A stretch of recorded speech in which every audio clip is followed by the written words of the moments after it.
Very different type of webinar. Hey, Greg Hostilly, good to see you here, man.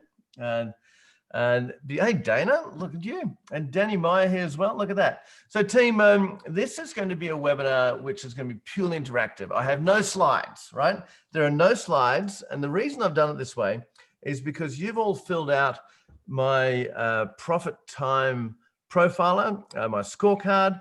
You all have a whole variety of scores. And I reckon you've got a whole variety of questions as well. So what we thought we'd do is actually make it, because I knew it was going to be a small group, and make it Q&A, right? So here's how this is going to work.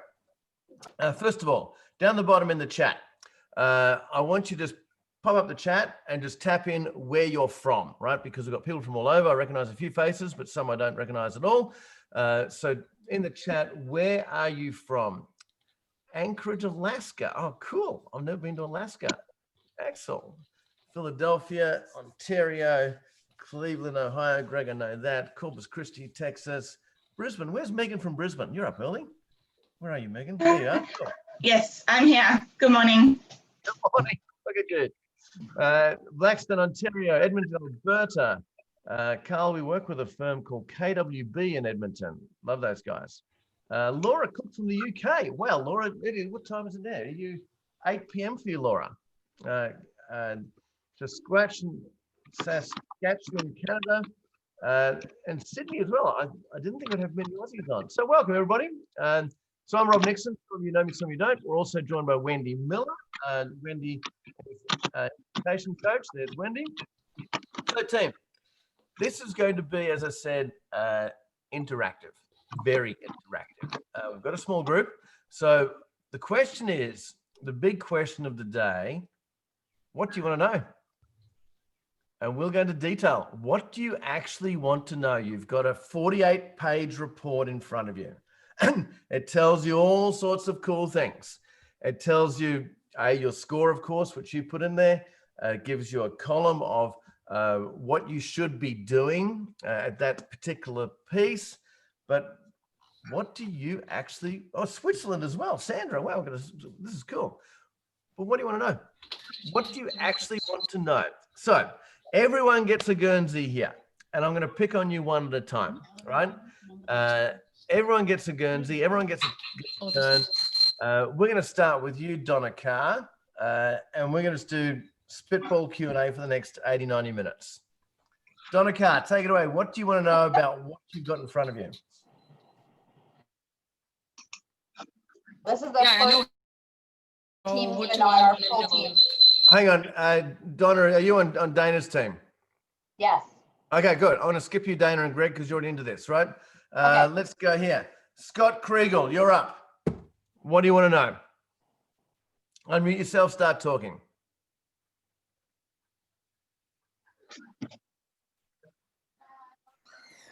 Yeah, so I think the one thing that jumped out at me, and I don't remember if it was from the report or maybe one of the videos I've seen, but this kind of client experience role or this coordinator, flesh that out for me. Sure. Yeah. So this is a good one. And I'm going to get Wendy to do that because Wendy works with me on implementation. I'm going to give her this particular one, but the client excellence coordinator. And the reason being, because 20 years ago, Wendy was one of these people. So Wendy works closely with me, has done for many, many years on the detailed implementation. Wendy, tell Scott about the client and maybe the rest of them as well, client excellence coordinator. Absolutely. Great question, Scott, to open it up too. Client excellence coordinator, or could we even call it client experience coordinator? The idea and the objective is that this role will help you to create more efficiency in your organization and help your team to be more productive. And when I say team, we're talking the accounting team. So the client excellence officer actually sits within the accounting team. It's a part of what we call the fulfillment division. And the role is designed to coordinate every aspect of the workflow process, from helping be organized and have enough work in the pipeline through to sitting side by side with the accountants and actually preparing the work for preparation for delivery on it. And then also coordinating any other administrative aspect throughout the entire workflow process, wrapping it all up basically with a nice virtual bow, if you like, and really managing that whole experience, not just one client, one at a time, but across the full year and the full workflow program. So Scott, the mathematics of this, right? We find that accountants spend up to 2 hours per accountant per day doing administrative tasks associated with the accounting work, right? Up to 2 hours, sometimes more. So if you look at what an admin task might be associated with the accounting work, it could be collect information from clients, it could be filing with the IRS or your appropriate tax department, chase information from clients, creating files, all sorts of tasks that accountants do typically every day. And so consequently, if we're going to look at this role and go, okay, well, if that's 2 hours, then the ratio is 1 to 5, where we have one client excellence coordinator per 5 accountants. And with that, they're going to free up, a lot of time for the accountants to do more work. And if that particular time they freed up was charge time, then it's still charge time. So the client excellence coordinators actually wash their face with profitability. So, and by the way, I said I wasn't going to use a slide, but now I will. All right. So let's have a look at this way. All right. Couldn't help myself, Wendy, on the slide. So Scott, let me help you out. So let's say, for example, we look at this equation here to work out what, by the way, Scott, how many accountants do you have? There's 12 of us total. 12. Okay. So this slide was prepared with 12 accountants, Scott, or 12 people total? Sorry, there's 10 accountants. 10 accountants. All right. So let's go with this math, right? Let's say we've got 8 accountants, right? In your case, you've got 10. So just take it on 2. Whatever. Yeah.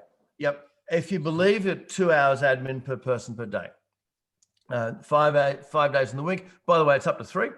That's 80 hours for the week of admin time done by the 8 accountants.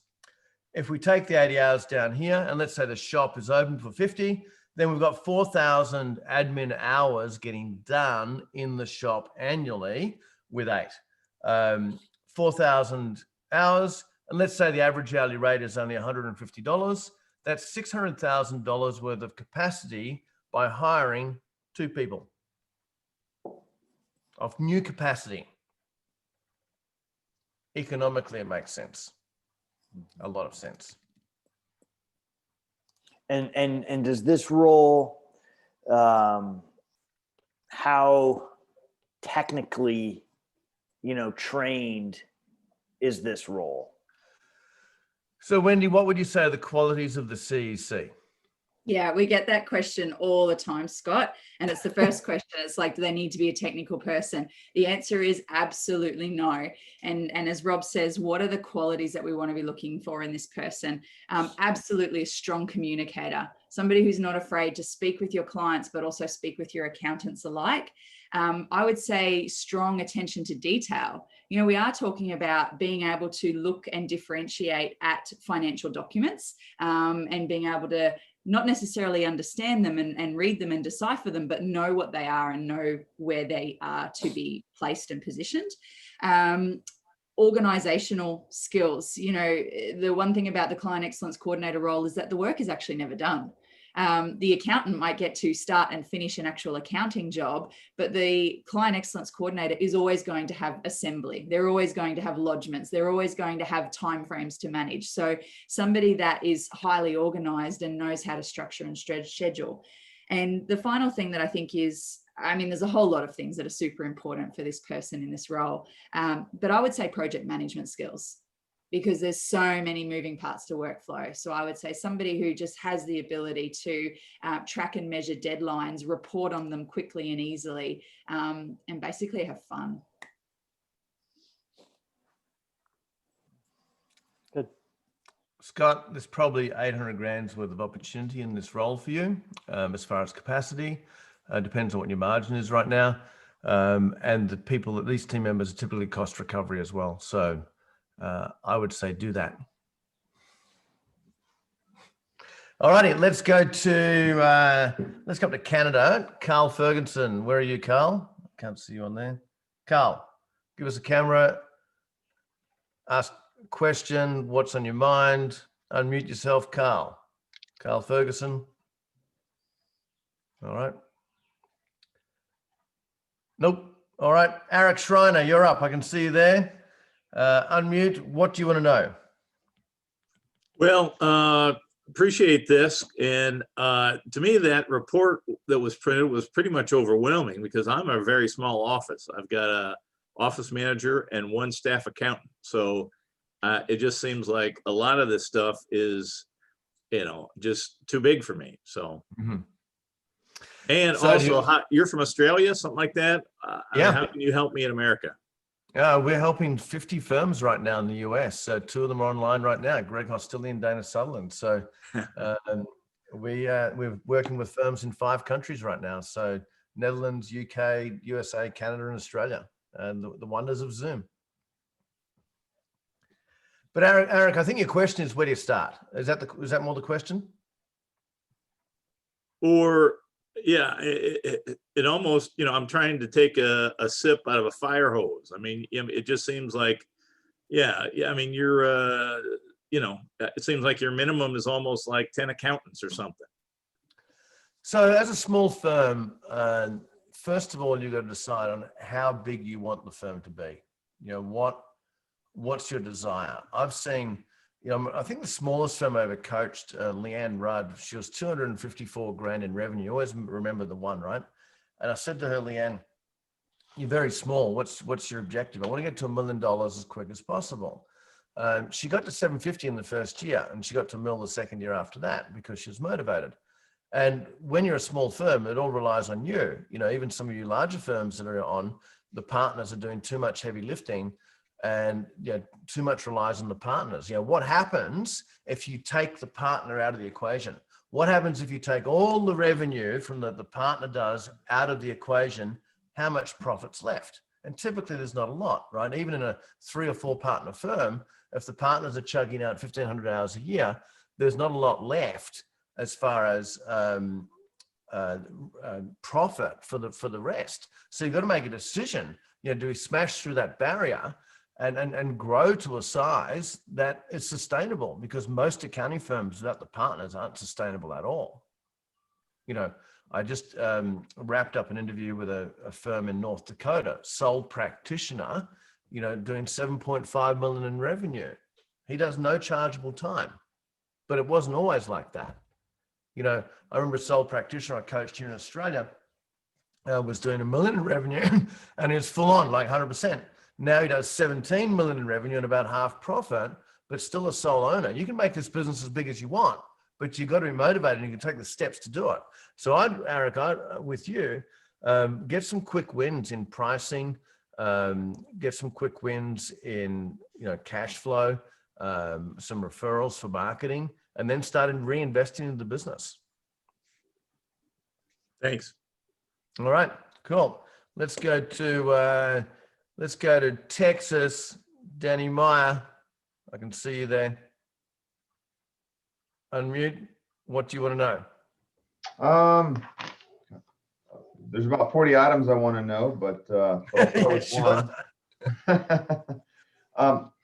when it comes to the business and the brand development, are there any specific vendors, I guess, that you would recommend or anything like that? I'm in the process of evaluating the retooling of our website and CRM and making it more a non-traditional accounting firm, but business development driven. And so I've been looking at a lot of different things there, and I don't want to put the cart before the horse before I go spend a lot of time and money into developing that. Yeah, so let's talk about that. First of all, when it comes to marketing and business development, there's 2 types of marketing companies or 2 types of marketing people. There's brand orientated people and lead generation direct response people or companies. without a doubt, without a doubt, you need a sharp brand. You need to make it look great. And the branding agencies are a dime a dozen, Denny. You know, seriously, there's so many of them out there. When it comes, and I'll deal with both. When it comes to brand, the brand has to stand for something. What are you all about, right? Does the brand image reflect what you're all about? You know, so for example, what we're all about is helping partners of accounting firms get to more than $1 million profit while working less than 500 hours, right? That's essentially the brand promise. So you got to think, well, as you redefine what this brand is, what is the brand promise? What are you promising here? You know, are you promising to your market that we're going to help you achieve all of your financial goals? I think that's a pretty good brand promise from an accounting firm, right? We're going to help you achieve all of your financial goals. And if you had, and that's potentially one of them for you, Denny, right? So if that is the overarching promise, then what is the look and feel of the business? What are the words? What's the copy? What's the interaction? What are the tools that you need to make that happen, right? And not one agency, but most branding agencies can help you with that. So, and you should do that, right? And get all of your digital assets looking quote unquote on brand. The other type of the direct response marketing people, they're a bit harder to find, right? Because your objective there, as you start spending money on marketing, is that you're looking for leads, right? You're looking for new business. You're looking for someone in front of you that is potentially a client of yours, right? And so here's the way I think about that. So first of all, Denny, what's the average fee for an A-class client for you? Revenue per year? I would say north of $12,000 a year. 12 grand, just call it 12,000 a month, right? And what's the GP you're running out in the firm? So if you take cost of labor right now, what is it, 35% cost of labor? That's fair. Yeah. So call it, for argument's sake, let's call it 10 grand, right? Let's call it 12 grand gross, 10 grand gross profit. And so every new client you bring on, you're going to make 8, 10 grand GP, right? And so the question is, how much of that 8 or 10 grand, you would use 8, how much of that 8,000 are you prepared to give away to get them for the first time? Because you know you're going to keep them for the next 10, 15, 20 years. And so this is the way I think about marketing. If you were to acquire a firm, let's say you were to acquire $1 million firm in Texas, where you're from, what would you pay for $1 million firm in Texas? Revenue. I mean, plus or minus $1 million. I mean, over Well, time. bucks, right? So you're prepared to pay $1 million to get $1 million of revenue because you know you'll get it paid off in the next few years and you'll keep it for 10 or 15 or 20. Good ROI. Think of marketing as a return on investment. And if it's 8 grand per client, if you were to acquire them, you'd pay the 10 grand for them, 12 grand for them. All of a sudden, your marketing budget is a client acquisition cost budget, not a percentage of revenue. So let's say we had a budget, right? A quote unquote budget for your marketing person, 2 grand. All right, let me ask another way before we get to that number, Denny. When you have a prospect in front of you, what's your conversion rate from meeting to sale? I don't have an exact metric because we haven't been tracking that, to be candid, but not many get out the door without me closing them if I get them in my office. Let's call it 50%. I know you for referral-based leads, it's always very high, right? Marketing generating leads, different story altogether.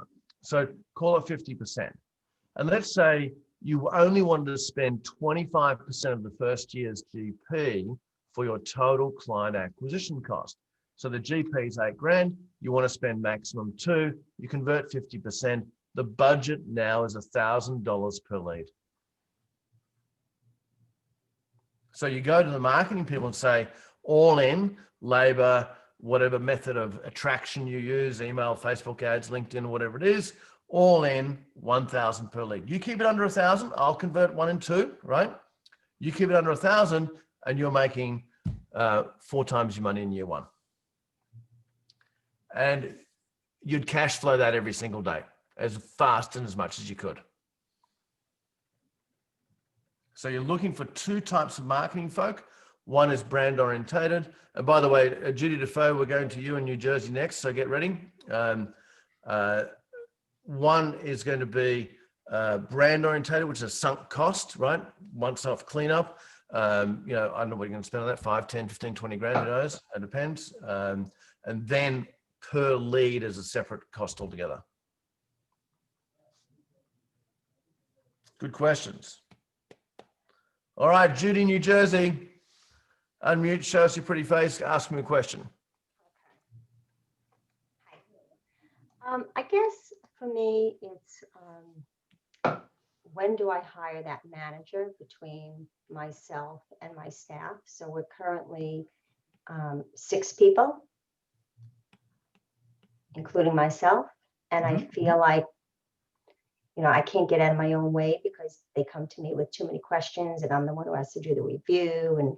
But I really feel like the revenue warrants that manager's salary right now. So let's do this, right? So again, this is the way I think about, a bit like I was talking to Danny regarding marketing, the way we think about that expense, because marketing is an expense, right? And Danny, one thing I mentioned as well, just to wrap that conversation up, you probably want to, for a firm, because we've had a conversation before, for your size, you probably want to hire a full-time person internally to drive that, right? So let's talk about people, Judy, in making those decisions. So first of all, how many client delivery hours do you do right now, like client charged hours? Not many. Charged or not charged? So the whole client thing for you, and that includes review work of other team members' work. Well, I've been behind on reviewing. So we don't do any tax work. We just do the accounting and CFO work. Bookkeeping, accounting, and CFO. We don't do the tax prep. And so I have definitely been behind on the reviews. So I would typically go in and review the QuickBooks files or go over it with my staff. But as far as doing, I probably don't put in more than 10 hours a week direct. Well, if you add in the review time, what's the total time that you're looking at anything to do with client work? If I added in review time, it wouldn't be every day, but I don't know, maybe it would get me up to, I don't know, a few more hours a week. I just So don't, what do I you do just with- procrastinate on it. I just push it to the side. It's a I don't want crappy to do job. it. I don't want It's to do it. It's a crappy job that's got to be done by someone, right? So, Right. Right. so what do you do with the rest of your time? Sales. Answering questions, like one-off questions that come in. Questions about what? From whom? From the staff, there's some weird transaction, they're not sure how to post it. A client asks something, they're not sure, one-off things, lots of one-off things. Mhm. That's what I find I get bogged down with. So if we were to split your time between working on the business, sales, business development, Mhm. versus working in the business, client time, review time, team member time, etc., what would be the real split? Maybe a third to non-business development. So you're spending 2/3, you're spending 3 days a week on sales. Or marketing. We've been redoing our website, just, I don't know. Maybe that's not accurate. Maybe I'm spending more time. Let me ask you a question, Judy, because the calendar does not lie. All right. And I haven't got your calendar in front, but we've got a little coaching I have session a going different on here. calendar than you do. So how many sales meetings did you do in October? Probably at least 20, I would say. All right, cool. With existing or prospective clients? Mostly prospective, Cool. sometimes existing. Yeah, we do we've been doing some upselling. Awesome. So Yeah. let's call it 20 a month, hour a month, hour each, hour and a half each. How long do they take? An hour. Yep. So 20 hours out of 160 is in sales. And so we've got sales activity going on. As we look at hiring to replace tasks under the guise of who, not how, who do we need to hire to do the task? It needs to be an ROI on what you're going to do with the time. So the question I have, Judy, is if you had that senior person in place, how much of your time could be freed up? Okay. Well, what's that answer?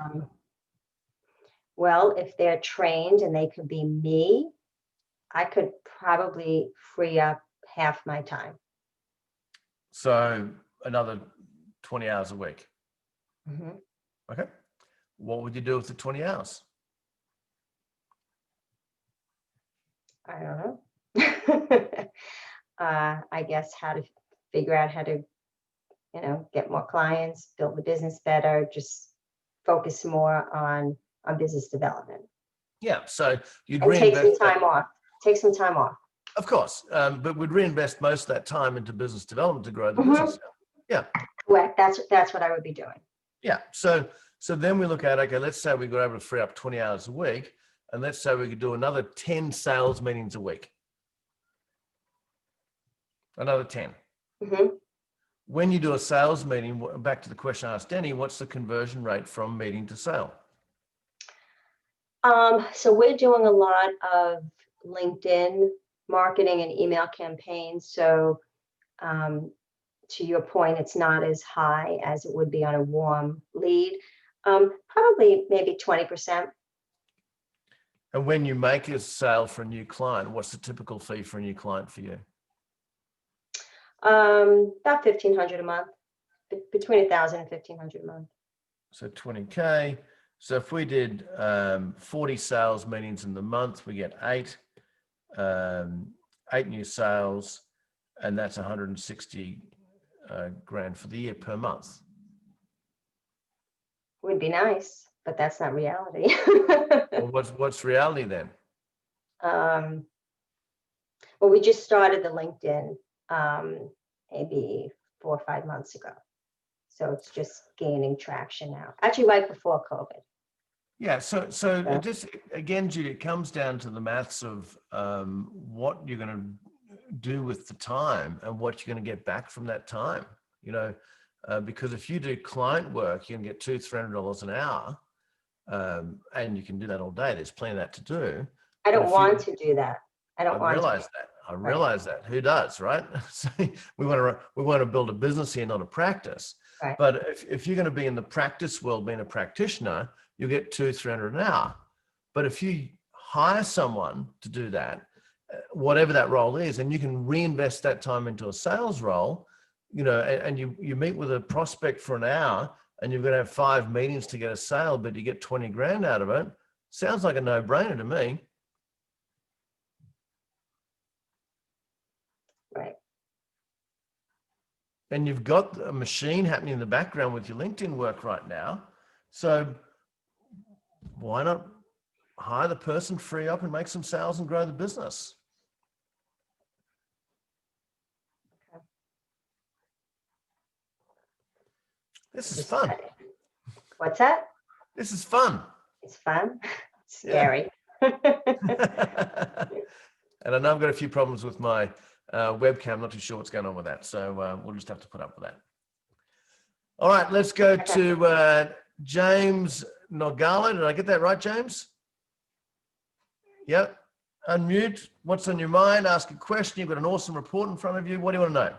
Actually, I'm on Dana Sutherland's team as well, so I didn't get the report. We've got the whole Sutherland team on here. All right, so skip you. We've got Donna there. Let's go to Axel. Axel Arneson. Hi, Rob. Good morning. From Anchorage in Alaska. Man, is it snowing up there right now? Is it cold? It's very cold. Yeah, it's very cold. Snow on the ground. I've never been there, but I want to go. I've been to the United States about 60 times from Australia, and I think I've been to 34 states, but I haven't been to your one. So tell us about the firm up in Alaska. How big's the firm, Axel?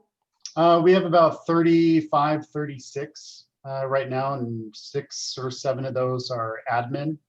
Yep. In terms of one specific question,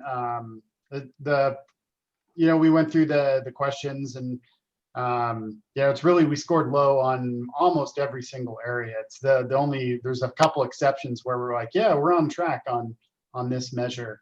So with just so many different aspects to look at improving, and I can see the value in improving on all of these. Which ones would you say are the most important to focus in on first that would help make improving the others easier? Yeah, sure. And I've been waiting for that one. So first of all, if you look at the 4 categories: fix, minimize, scale, and lead, right? They're the 4 categories. Without looking at your report, so Axel, sorry, what was the total score? Greg got the question as well. Yeah, thanks, Greg. And what was the total score you had overall? 69 out of 400. All right, so you've got a lot of upside here with 35 people. With the first one being fix, what was the score in the fix one? 19. 19. So I'd imagine you're pretty much a time-based billing hourly rate firm in arrears. Is that fair? That is absolutely fair, and it's come to bite us in the butt with COVID, especially this season. You bet. Cash flow is a problem when you got that going on. And this is why a lot of the big stupid firms laid off so many people, because that's their model. And of course, they weren't getting bills out and the clients weren't paying. All of a sudden, they got instead of a 30-day lag, they got a 90-day lag on cash, and all of a sudden they got cash flow crunch, right? So, with the 35 people, are they generally busy throughout the year, Axel? You got plenty of work on? Yeah, we have plenty of work. Due to natural attrition, we're always hiring 1 or 2 people a year as well. Yeah. We try to do some seasonal weeks in the summer when we're less busy and go down to 32 hours, but traditionally we don't have problems finding work. How many partners do you have? We have 6. Okay. All right. So a couple of things. Forget the scale category altogether. You've got so much opportunity in fixing day-to-day and minimizing time to get capacity. You've got 3 months coming up where you've got February 15 or thereabouts to kick off the tax season again. So call it 3 months. And you've got an opportunity to learn from the mistakes of the past of time-based billing and arrears, to change the client relationship between now and the start of the new season. And so the first things I'd be working on with you, of course, the obvious answer is all your low scores, but they're all low scores, right? They're all low scores. Right. So definitely moving to an upfront pricing model, where clients know the price before starting, even if the price you think is wrong, they at least know. Because once you do that, you've got an opportunity now to be super efficient and minimize time dramatically. So price up front, reduce time, get capacity, pop the hourly rate, and then resell the time.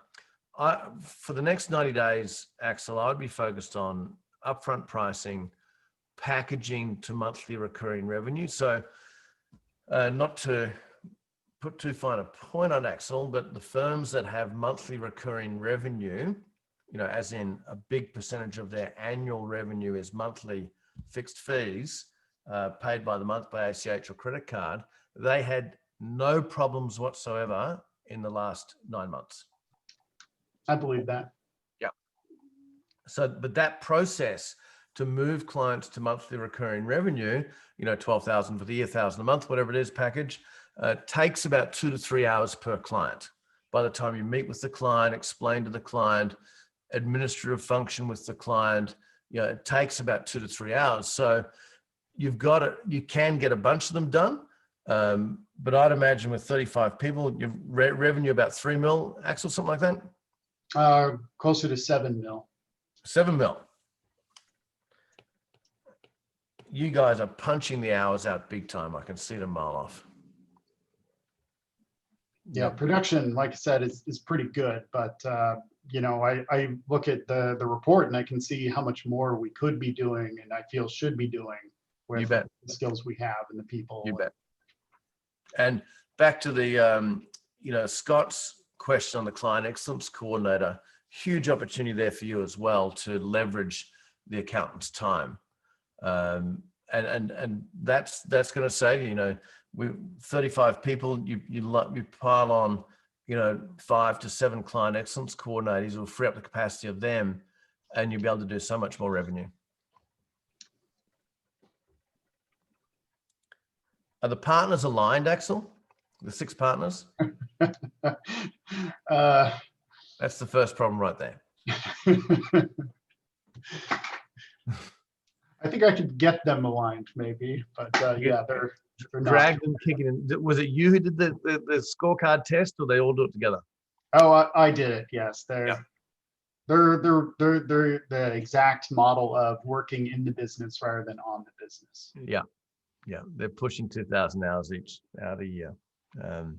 Look, Axel, you've got a profitable business, but it's a profitable practice because you've got practitioners punching out tons of hours. You know, you've probably got 50,000 hours a year going out the door, I'd imagine. Yeah, I haven't looked at the latest tool, but that sounds about right. Yeah, 50,000 hours a year. You know, at a margin of $150 thereabouts. You know, and it's an hours-driven business. Busy as, no question about the work ethic, but it's probably inefficient as well. And you think of it this way: if it's 50,000 hours a year going out the door, every $10 in margin, every $10 in average hourly rate is 500 grand in extra profit. And I'd imagine you're not monitoring those numbers. You're not monitoring time under budget. Well, you wouldn't be because you're not incentivized to do so. Right. Yeah, you're incentivized just to put more time on the clock. And nothing's going to happen in this firm, Axel, unless the partners are aligned and motivated to change.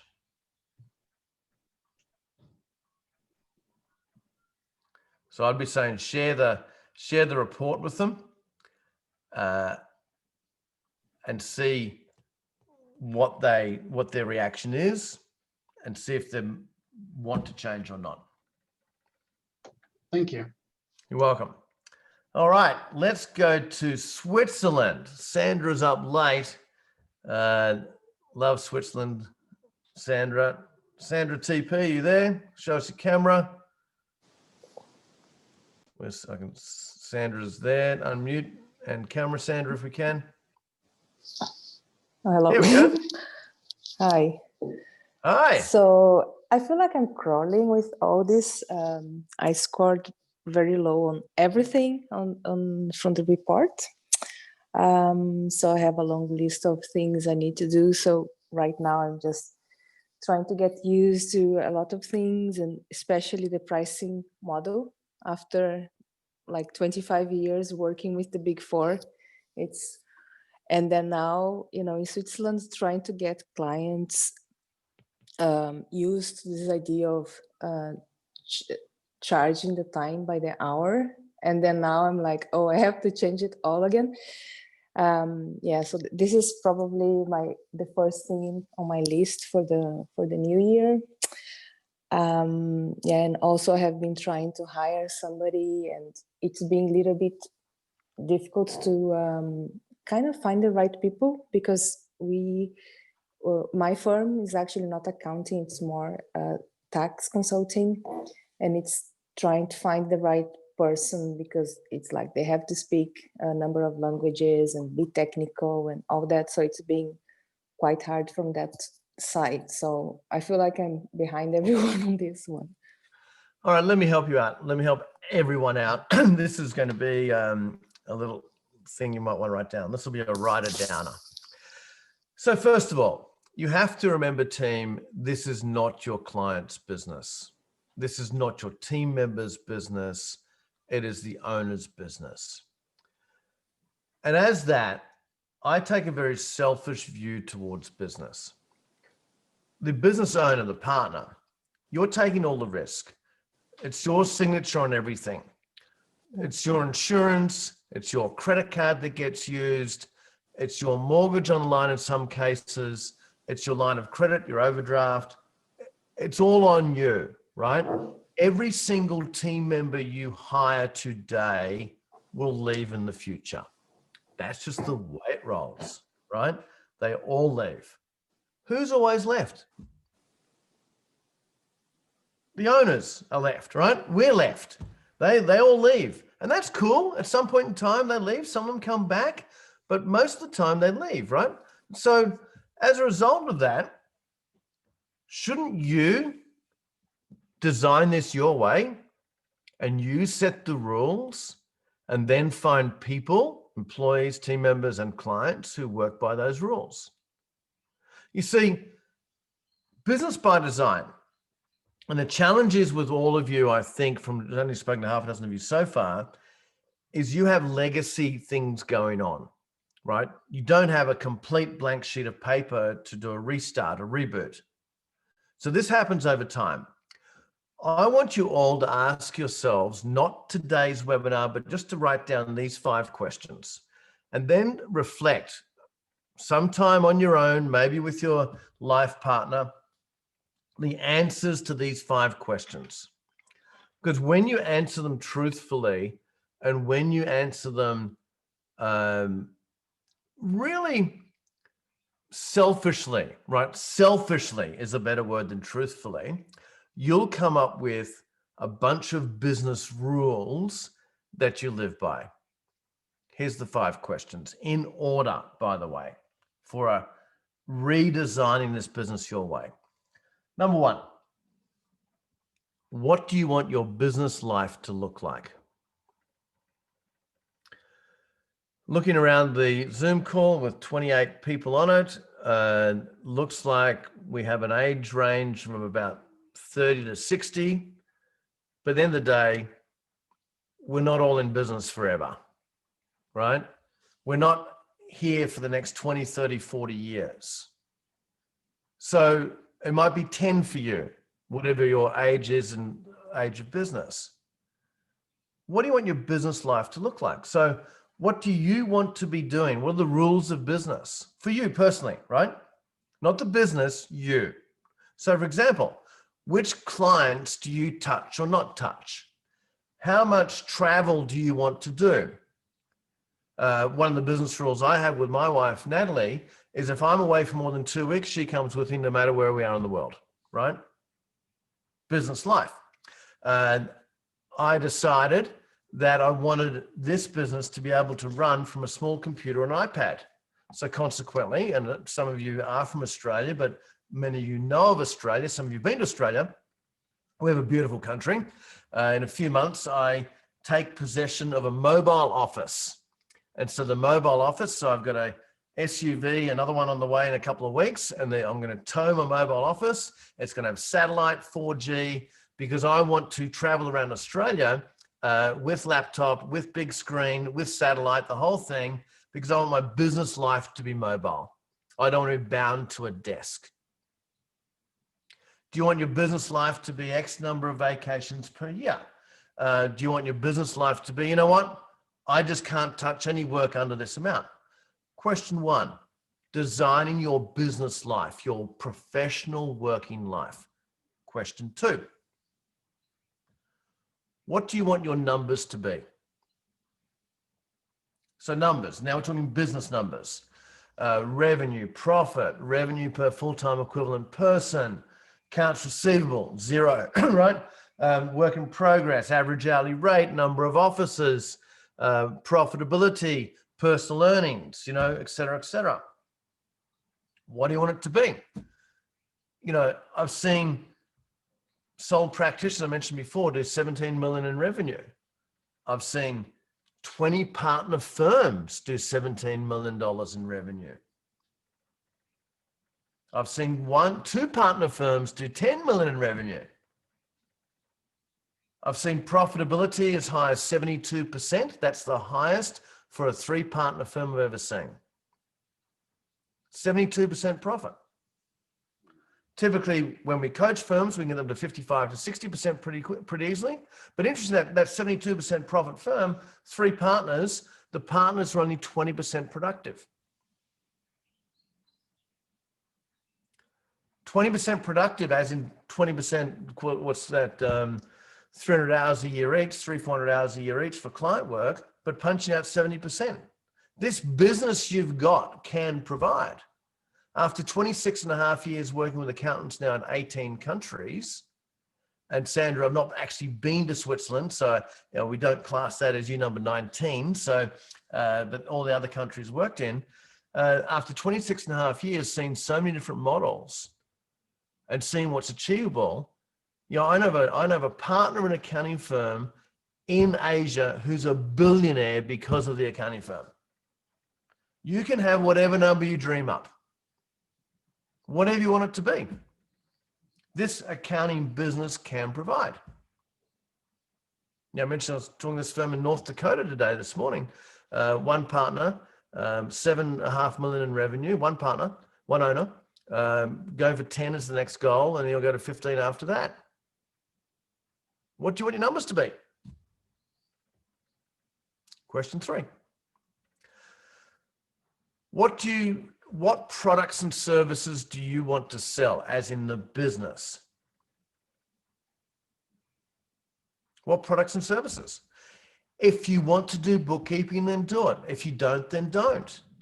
The most economical way to do bookkeeping is to have a team in the Philippines because you make good margin on that. It's very uneconomical to do bookkeeping stateside, for example. If you want to be a 100% consulting business, then you can. If you want to be just tax, then do just tax. What do you want to sell? Greg and Dana, who are in our coaching program, Boardroom, is a delivery model of advice, and we've got firms rolling out group-based advice models. If that's what you want to do. You don't have to be dictated by the government, to do what you want. If you don't want to do payroll, then don't do it. If you want insurance, then do it. If you want wealth management, then do it. You decide. It's your business. The business should be fuel for your life. It shouldn't constrain your life. This business, I was talking to Kevin Bassett, who I coach.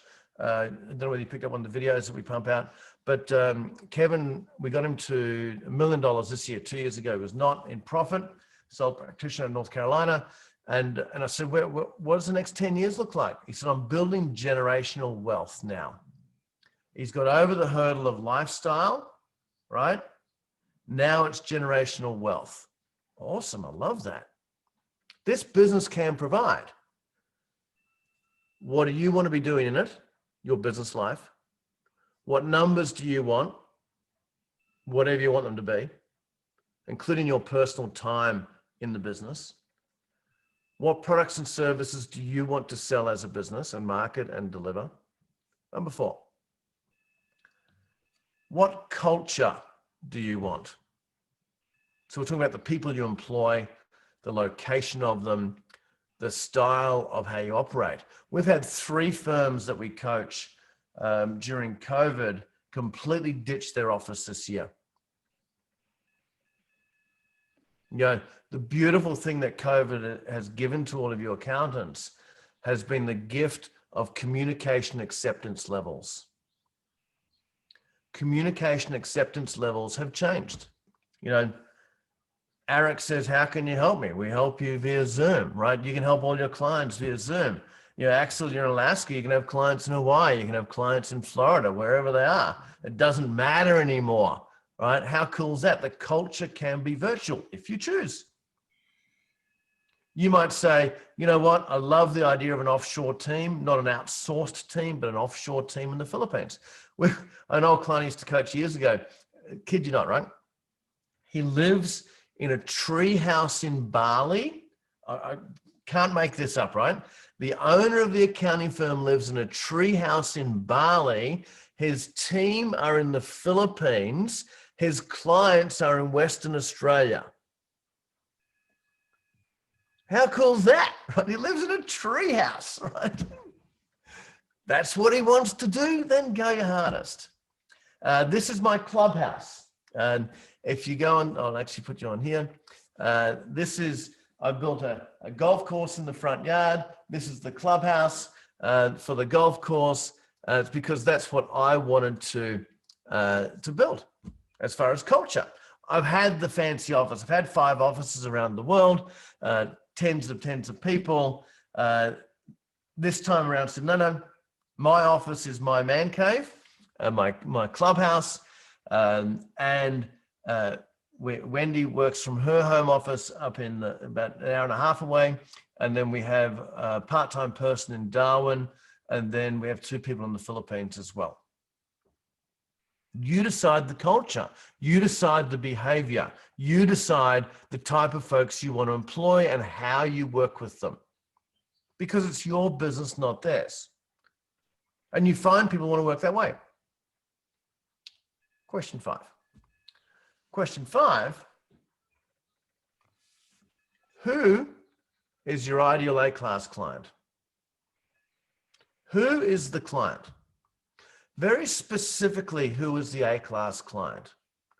There's no point, team, having B, C, and D class clients. When you're small, you grab every bit of business you can because you just can't say no and you want the revenue. And you end up 10 years later with this pile of poo in your client base. As you look at the whole client base, you've got 200 clients, and only 20 of them are like AAA class clients. If you operate under a scarcity mentality, then you'll accept all. If you operate under an abundance mentality, then you'll be selective and interview some and not accept all. Most of you are from the United States on this meeting, right? Most of you. There's 35 something million businesses in the US. A couple of hundred at 20 or 30 grand a piece, you can run a good accounting business. You don't need that many. They can be anywhere. They could be in a niche market. You might decide, or you'd say niche, Americans, right? By the way, there's no T in niche, just so you know, right? Couldn't help that one. They could be 100% in a niche market, like ours, all accounting firms, no legal, nada, nothing. All accounting firms have been for 26.5 years. They might be a certain size, threshold of revenue or profit or opportunity. They might have to buy everything you've got to sell.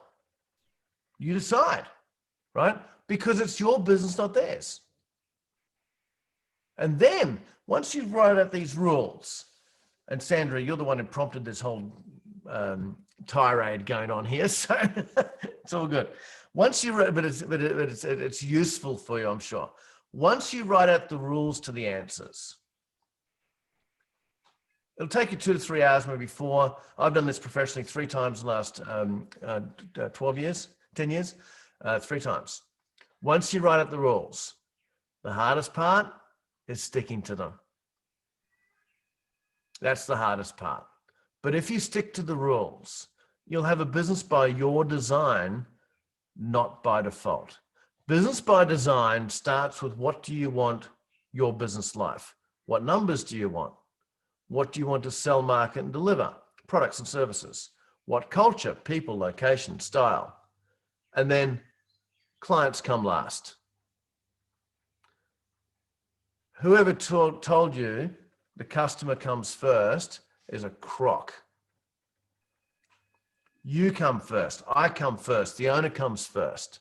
You see, business by design goes that way. Business by default goes the other way. You get started in your firm, you either leave a current firm to get started or you start from scratch, however you got started, right? And you've got a bunch of new clients, right? You hang up a shingle, hang up a banner, hang up a thing. You've got clients, you've got referrals, you've got clients coming out of the wazoo, right? They just turn up. Where they all come from, I don't know. Referral after referral, clients after clients. Then that was number 5. Number 4, we need some people to hire. Oh, you'll do, we'll just grab whoever we can. Instead of just having A-class players, you suffer mediocrity in your team member base. And then you make the cry, we can't find enough good people. That's a crock as well, right? And then we've got the products and services, number 3. It's going backwards now because the government changed the rules and we say we have to do this. No, you don't. You just want, you're just government's handmaiden, right? And then my numbers suck and life isn't that great. Business by design goes 1 through 5. Business by default goes 5 through 1. And you decide. It's your business. Wendy, that was my motivational speech for the morning at 6:56 a.m. I am awake, and I'm sure everyone else on the call who's wrapping up for the day is awake again now too. Yeah, look, I'm just so passionate about the accounting profession. Thanks, Steph. I saw you there. I'm not an accountant, right? I left school when I was 16. I'm from an entrepreneurial family, and but I fell into your space when I was 24. Saw what an accountant can and can't do in the family business, and have just really seen what you're capable of, right? As far as a business is, so you're capable of so much, but often the way that you run this business constrains you and constrains the client relationship. You know, I truly believe that your objective, your number one mission in your accounting business, when it comes to what you're rolling out, right, what you're selling, delivering at the right price, of course, is that your clients, the ones that you want, every client that you want to keep is buying every service that they need that helps them achieve their goals. If you have that context and business by design, then you say, okay, well, what does this client need? You see, you're the financial wizards here. You're the financial coaches. And the number one thing I think a business client needs is cash flow management and forecasting. Profit improvement second. And you know that, right? You know they need help, and you can help them. It is the number one product a business client should be buying from their accountant, which is a cash management, forecasting, system, monitoring, whatever you want to call it. Not a piece of software. So if that's the case, out of your 100, 200, 300, 400 clients, whatever you've got, how many of them have a live working budget and cash flow and reliable?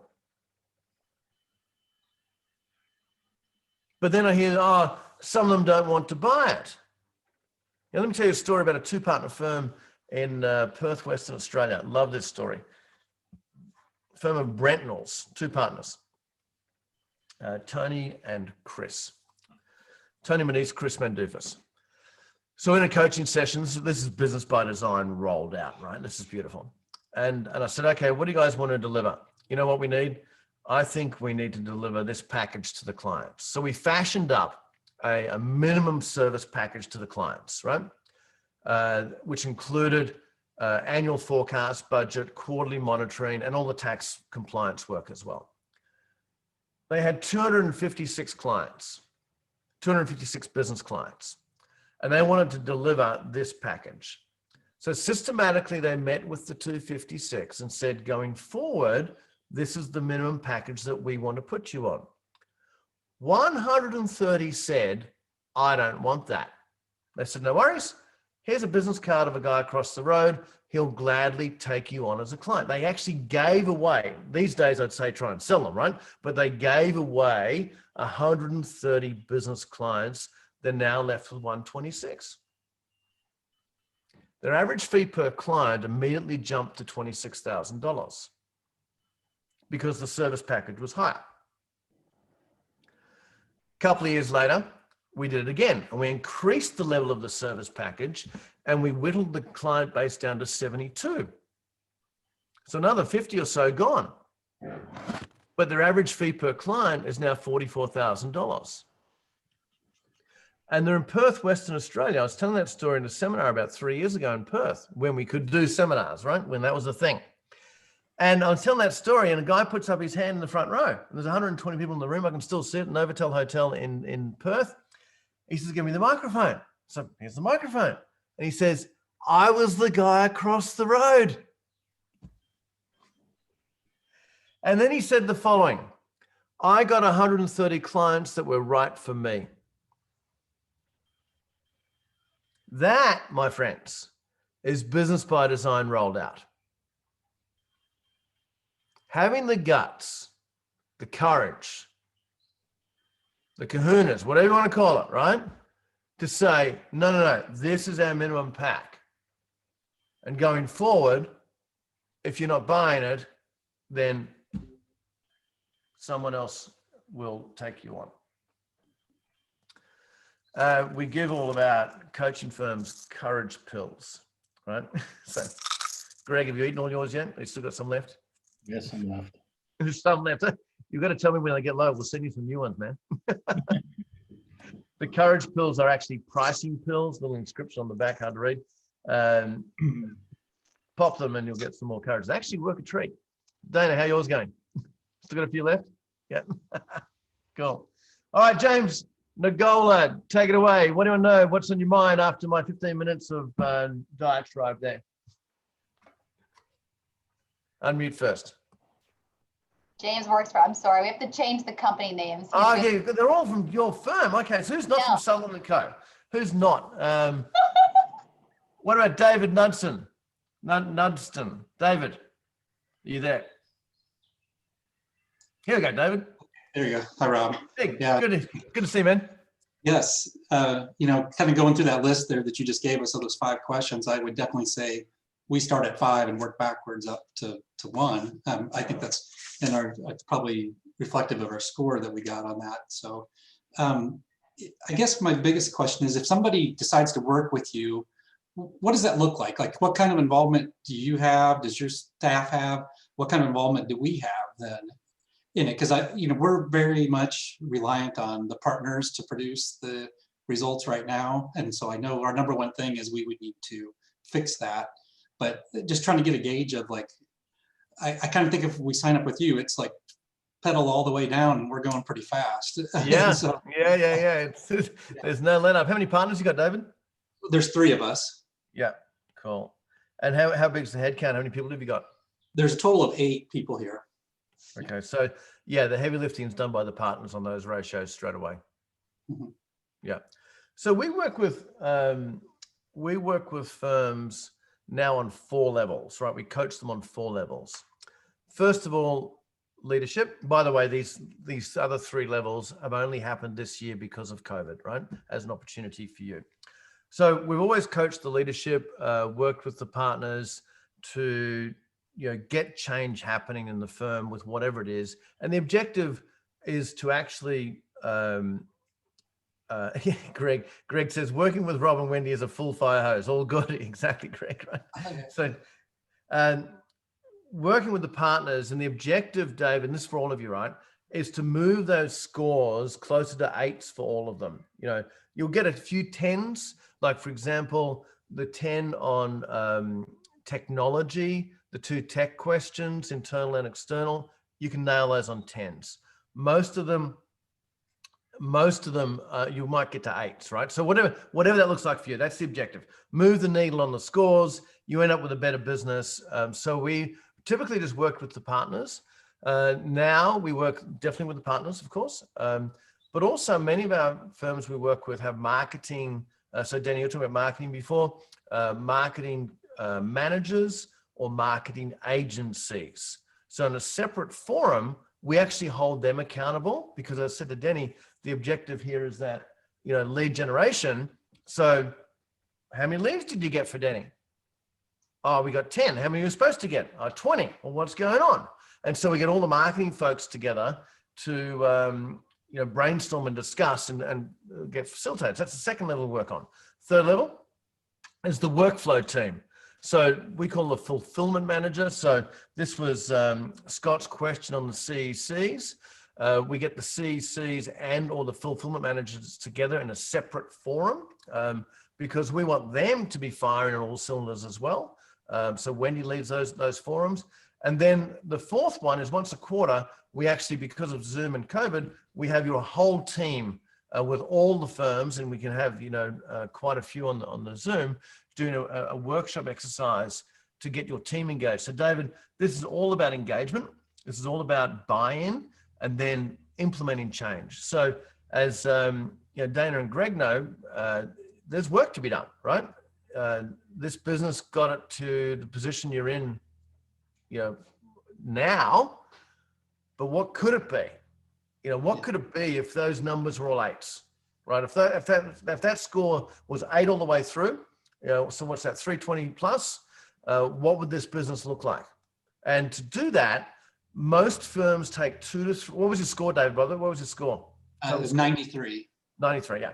You've got about 3 years of work ahead of you to move it over 300.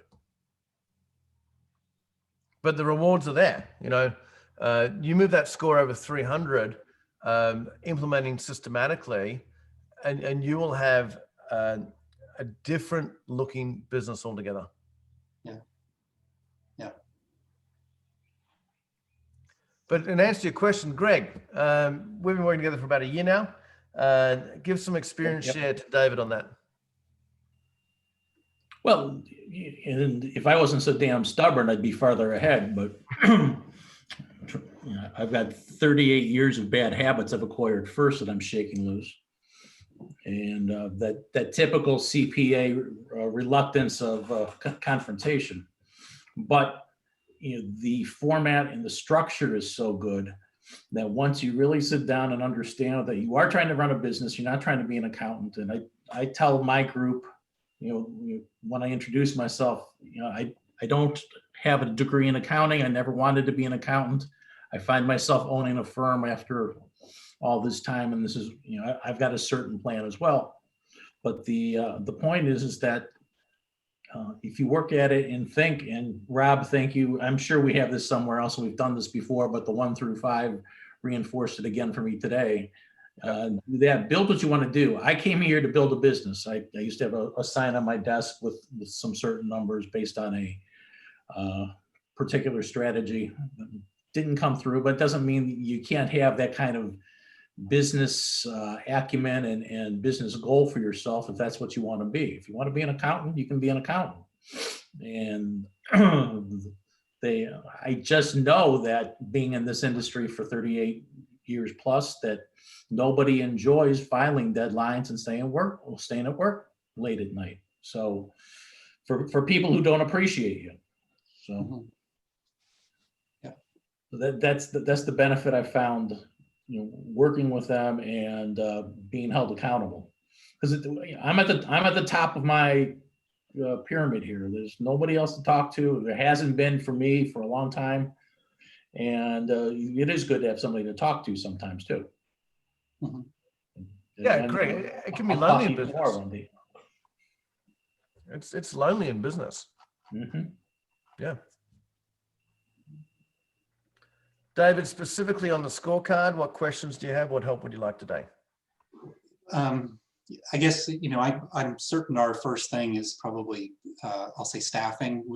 Like I said, with us doing the bulk of the work, before we can really do too much, I think we got to add some people or change some roles around so that we have time to spend on the business instead of in it. Because right now we're definitely in the business. So that's probably my biggest thing. And then you've talked a little bit about like the offshoring. That always comes with a little bit of hesitance, but could you talk a little bit maybe about is it like a huge, I'll say price difference there that makes it worthwhile? Because right now you could, with COVID, it's kind of opened your eyes to, you could really have remote workers in the United States, and it gives us, it may cost a little more that way, but maybe it still costs a lot more. I'm not sure if that's the case. Let's talk to that. So depends on how you want your business to operate. I think the future of the accounting firm is that locally it's client facing, sales and advice.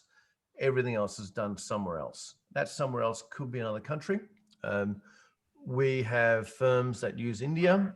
Our preference is the Philippines, for a few reasons. At one stage many years ago, I had 56 employees in India, and I had as many as 25 in the Philippines. Give me the Philippines any day. And we've had this experience with accounting firms as well. First of all, there's 2 models here, David.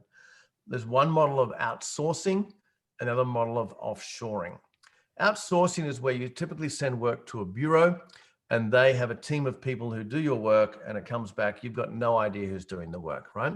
And typically what we've found are some horror stories with outsourcing because the quality control often is not there and you've got to rework at your end. And they'll charge you per file or per hour or something like that. Offshoring is a different model altogether. Offshoring is where you have a team who just work for you in a serviced managed office environment. So let's take the Philippines as an example. And the reason we like the Philippines, first of all, their work ethic is like nothing you've ever seen before. The common thing we hear is after 6 to 12 months, this is from you, right? The common thing we hear is my Filipino team are running rings around my United States team, as in they're better. That's the common thing we hear after 6 to 12 months. So you are hiring these people who just work for you. David, where are you from, by the way? What time zone are you on? Topeka, Kansas. Kansas, okay. So they're working typically Eastern time as far as their hours. So they work through the night. So you've got access to them. Or they can work their time, which of course is going to be, right now it's 5:15 in the morning in the Philippines. So you can sort of work that out. So you can decide on their time zone they work in. But you're hiring these people, and I went on a study tour to the Philippines in 2012 or 13, one or two. And I asked, so we were visiting place to place to place. The business is called a BPO, Business Process Outsourcing. There's hundreds of BPOs in the Philippines, and we were visiting heaps of them in this minivan, right? And on morning one, on day one, I asked of my Filipino host a very white, male, judgmental question. I said, so what can you guys actually do here? As if to say, you're all monkeys and, and she said, and her answer put me in my box. And I realized there's something in this. She said, Rob, any task that can be done over the phone or behind a computer, we can do for 1/3 to 1/10 of the cost, often faster, often better. And I'm going, whoa. She might as well said, stick that up your pipe, right, Nixon? So for the next hour or so, I started writing down tasks in my business that were done over the phone or behind a computer. And the list was long. Then I flipped it to say, what about an accounting firm? Tasks over the phone behind a computer. And the list was long, right? I'm going, wow, this is a big opportunity here. So from that day on, we started, experiencing the Philippines. Their work ethic is better. Their English is pitch perfect. They're a service culture. So very service orientated as far as wanting to get things done. They can't do enough. I know Greg and Dana interact with our Jonah, who lives in the Philippines. She can't do enough for you. She's awesome, right? Just awesome. And as far as cost structure, typically all in. So the way you pay for this, they have their salary, which is transparent. Salary is typically going to be about $5 an hour, something like that. And by the way, for you doesn't sound like a lot, but the minimum wage in the Philippines is $1.75. They're getting 3 times minimum wage in that role, right? So they're living well. On $5 an hour, they can send kids to private school. They can have their own home, as in buy their own home, and they can have a nanny as well, right? Just to put into context what $5 an hour can buy over there. So the salary might be $5 an hour, so call it $800 a month for the salary, at 160 hours. And then there's what's called a seat fee on top of that. And the seat fee is what the BPO charges. That's where they make their margin. They make no margin on the salary. They make the margin on the seat fee. So the seat fee includes the office, the transportation to and from the office, the computer, the desk, the chair, the phone, the Zoom account, the software, all that sort of stuff, right? So all the on costs associated with a person, supervision as well, is covered in the seat fee. So if you call it, that's typically $800,000 a month. Typically, it's generally less than $2,000 a month all in for a fully fledged 5-year accountant. Okay. Let's get some of those folks. Yeah. Well, you answered my question. I wondered if they worked from home, but it sounds like no, they go to an office somewhere. And, So some models work from home. Like we have a full-time LinkedIn guy. His name's Clem through an agency. So Megan, you pay about $2,400 a month. Yeah, Megan, what's the level of person you've got, Megan? So I've just hired her and she's the best thing I ever did. She is so quick and so smart. And once I train her on something, she's off running, done it before I even ask her to do it again. So, and I Zoom with her all day. We have a daily huddle in the morning and we're on and off Zoom all day, depending on what she's doing, because she's still in the training process. So she came to me with not a lot of accounting experience, and I am investing heavily in her to train her up, but there are other accountants that you can hire over there with more experience. They put it to the market, you interview them, you have total control. Because like what Rob was saying, I've also worked for other firms where they outsourced to India, and we just had so many issues with the men not wanting to speak with the women and just so many cultural issues. Yeah, it was just really, really difficult. So yeah, I love TOA. They're doing such a good job. They give her a desk, thumbprint to get into the building, super secure. My clients have not had any problems with her. I sent out an email when I got her on board saying, guys, this is what I'm doing. This is Melanie, she's in the Philippines. Make her welcome, like you don't have a choice. And they all wrote back, welcome Melanie, so glad to hear you're expanding, you know, welcome on board. She's sending out emails. I get her to do so much correspondence with the clients so they can see she's a part of my team. No pushback, and it's brilliant. So yeah, I've gone with TOA and I would do it again. So David, TOA, to that initiated, is the outsourced accountant. Friend of mine owns it, Nick Sinclair. My former general manager is the CEO, Craig Mansell. We typically recommend them or Cloud Staff in the Philippines. They do an awesome job, both of them. Okay. Thanks. Cool. Megan, good to have you here from Brisbane. Megan. Thank you. Good to see you up and early, up and bright. What question have you got? What would you like to know about the profile scorecard you filled in?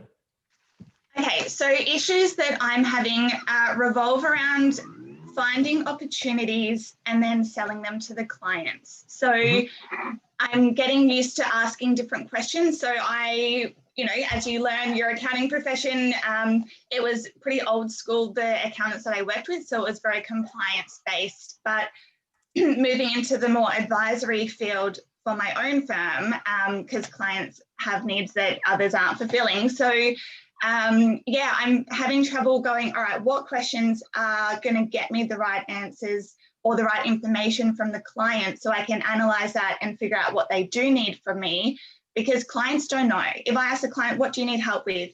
They don't know. So it's those questions of finding opportunities and then selling, because I've got a client who needs a planning session. He's got no goals, absolutely nothing, and he's running on default. So, but he won't purchase a planning session. So even though I've got the opportunity, it's getting him over the line to actually have that service. And it might be a trust thing, it might be a value thing. And I know that you're very, very good at that stuff, Rob. And I just tend to lose all confidence at some stages because I'm not a seller. But yes, any advice would be awesome. Yeah. I'll mute you. Thank you. All right, let's do this real quick as we start to wrap up. I'm going to show you a process that if you follow it, you should be able to get about 80% of clients to buy something from you. This is called goal achievement process. And this is the flow of a meeting. It is all about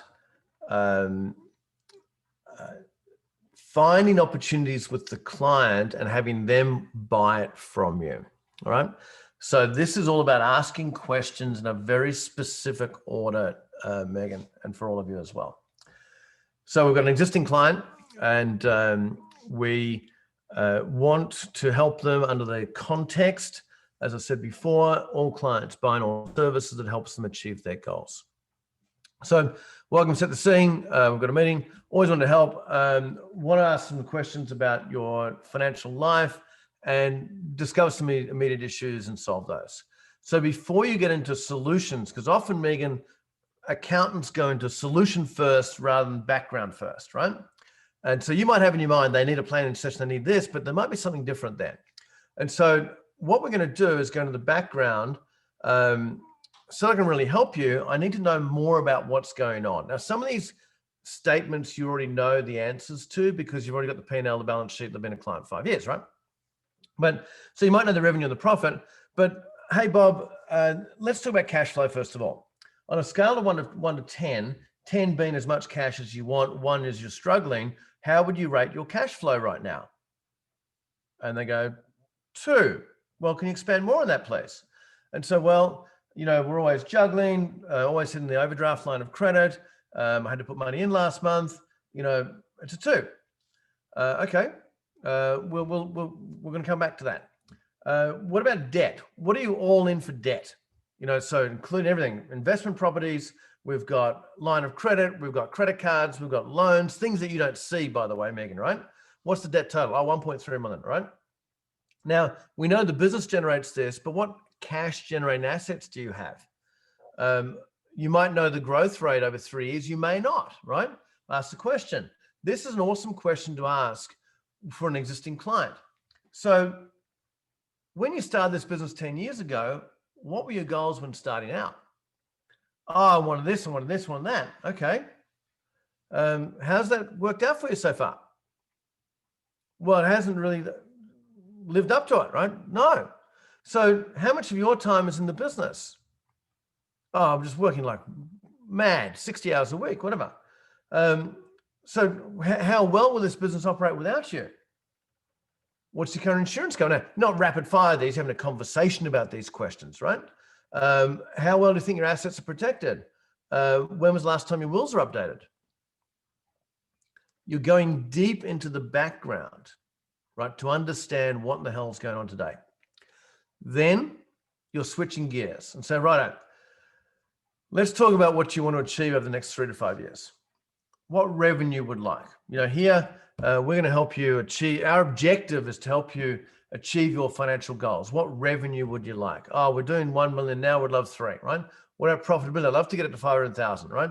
What about cash flow per month? I'd love 20 grand a month to be awesome, free cash. What about debt level? Well, we're 1.3 now, maybe $500,000. Cash generating assets, I'd love to buy some investment properties. What about your time in the business? And if you're doing this, Megan, make sure the owners of the business or the husband and wife of the business are in the room at the same time. You've got to have all the buyers in the room. Would you like to sell? And if so, when? What about lifestyle goals? What do you want to have as lifestyle goal? I'd love a Harley Davidson. I'd love this. I'd love that. Right? Write them down. And we get, you can put this on an iPad or cheat sheet or whatever it is. This is not a survey. This is a conversation. And what about legacy you'd like to leave behind? So you're going to think about the future. So we talk about the reality of the background. Now we go into where do you want it to go? Now let's bring it right back to today's issues. So, because you might think they need a planning session, they might need something else. And often what happens, you prejudge what they need and what they don't. So let's bring them back to Nate. What are the 3 biggest issues in your business right now? What's the number one thing you'd like to solve? What's stopping you achieve your goals? And it might be something completely different to what you think. And just go with what they say. So we can help you do that, right? We are masters at solving cash flow problems, whatever it is, right? There's a lot of work to do. If we can help you solve those issues to achieve your goals, a stepping stone, what would it mean to you? Oh, life would be great. So, but what if you don't change? What are the consequences of not doing something different? Oh, we have to do something different, right?